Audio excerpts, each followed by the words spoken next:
I just cooked a pancake on a CPU, because why not? It's Shrove Tuesday. And this here is the result. Starting off the CPU, I needed something that got hot, like real hot. So I went with the FX 9590, AMD's infamous CPU of ambition and despair, with a maximum TDP of 220 watts, making it one of the hottest consumer CPUs on the market. Now obviously we couldn't do it quite like in that famous steak video, and cooking directly on the chip, because then it would just shut down almost instantly. Yeah, this thing would get so hot, it would shut down from overheating in like 3 seconds. From just booting up. Then my idea was to go with this thing, the Shadow Rock LP from Be Quiet, because of its grill-like shape and low profile, but it didn't manage to keep up the CPU either, so eventually I decided to go with the Dark Rock TF2 from Be Quiet instead. It had the perfect shape for it, because I'll be able to place the pancake batter in a frying pan, or in this case a jam jar lid, on the lower heatsink right here, meaning that it should be nice and cozy, receiving heat from both above and below. Plus I added a fan on top to give the CPU some airflow,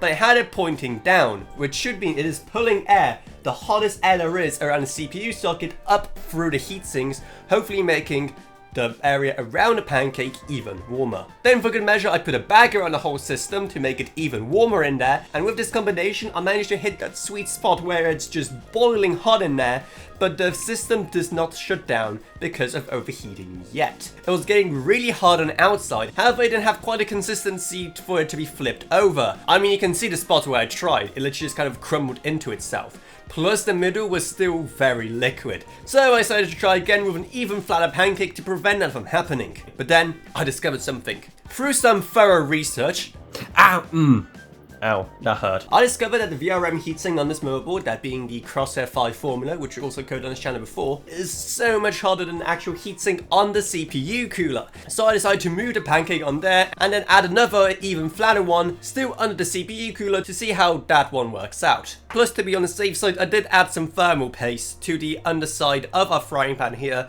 to make that movement of heat even better. Now I wonder if it will cook even better if I added a thermal paste into the pancake batter. So all in all, the pancake should have had some pretty good conditions, not only from being baked from below because of how hot the heat sinks were, but also from being baked from above, given just how hot the actual air underneath that plastic wrap was. Resulting in, well, this.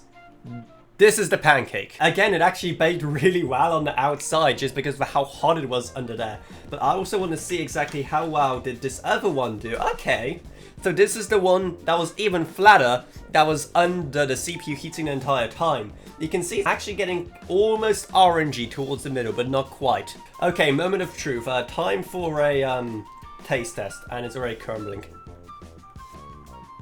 I mean, it's good. So while I'm eating this, you let me know exactly what we should do next when it comes to PC cooking on this channel. Maybe we should do like a full-on barbecue for summer. I don't know. You let me know your thoughts down in the comments below. And maybe subscribe while you're here so you don't miss whatever weird experiments we do next. And also maybe check out our Patreon, because even a $1 a month truly goes a long way and helps you to afford all this hardware that I can then ruin by cooking on it. Plus huge thanks to Gavin Burns, Justin Rage, Ella Royak, Bardosh Volkan, or pseudonym Meg Sumner, Shane Allcroft, Lansby, and Level Up.